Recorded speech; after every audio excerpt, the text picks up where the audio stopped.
Hi, today I was going to show how to make wafer card. Wafer paper, it's thin and it comes in different grades. I at some point I had a list of what the grades meant, but it's real thin and then it gets a little bit thicker.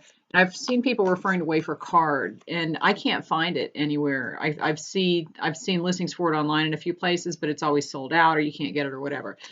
But I'm thinking, how hard can it be to make wafer paper a little thicker? So this is a little bit thicker than the thinnest grade, the stuff that I use, but it still is very bendable. And if you print on it, it'll bend like that. Okay, so what I wanted to do was get some wafer paper that would not bend, and this has the edges there. But this is 4 thicknesses of what I use, and it's all glued together with the little gelatin and glycerin mix, which I'll put a link to in the description of this video. It's basically gelatin and glycerin mixed together, and you brush it onto the paper. I have it here in my little container. You brush it onto the paper, and it makes the paper malleable, so it'll bend, but it also makes it sticky. So the more glycerin that you add, the stickier it's going to be.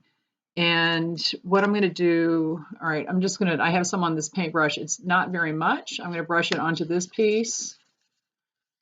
And what you do is you brush it on and then you just let it dry. And see, it's going to be limp at first, but when it dries, the surface is going to be a little tacky.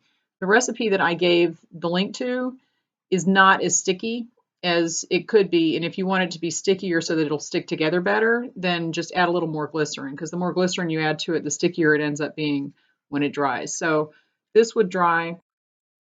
It's like if you want 4 thicknesses of the paper, you do 4 and let them dry, and then come back and stick them together when they're almost dried. And if you use a lot of glycerin and it's tacky, it'll stick to itself pretty much, but you still want to add a little bit more of this. So here's a second piece. I'm just going to give it a quick coat. You don't want to put too much of this stuff on there because it will, it makes the paper bend like this. So any moisture on wafer paper is going to make it bend. So now I've got 2, and this is starting to dry out, and it is getting sticky. So I'm just going to attach it to this. And I've cut these out so that they kind of fit together. All right. So now I've got 2 stuck together. I had these 2 stuck together before. So I'm going to get a little bit more of this, and I'm going to put this on the back of this one. All right, and that will make it all stick together.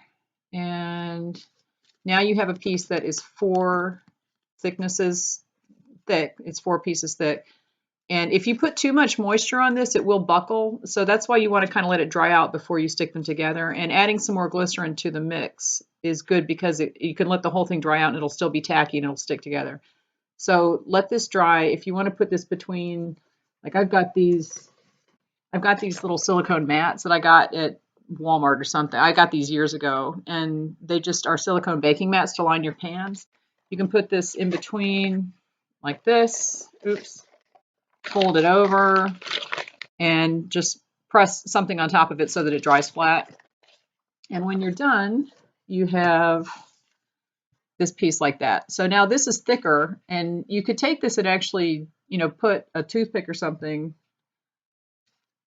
on there and then attach another piece to it if you wanted to do that, and then cut it out. So now you've got a piece that is 5 thicknesses thick because it has the little picture cut out.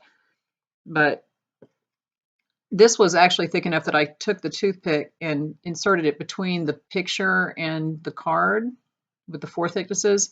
And now see, I have a little cupcake topper.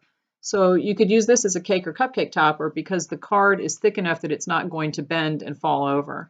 So if you need wafer paper to keep its shape, see, this is really flat. It's not going to like curl up and wiggle around and move. Then this is a good way to do it. And it's pretty simple if you just stick the pieces together and let them dry flat. And then you could, what I did for this, I basically took the card, put a little bit of the glue on it. I took the picture of the rose that was cut out and stuck it on top. And then I just cut it out when it dried. So that's just another way to use the wafer paper. And if you need to make thicker, this is pretty thick. if you need to make thicker toppers or pieces that are structural, that's a good way to do it. So leave me any questions and I'll answer them when I get a chance. But I'll put the recipe for the glycerin gelatin mix in the link into the description to this video, so you can go try that out. And it works really well. Just add more glycerin if you want it to be stickier. That's all.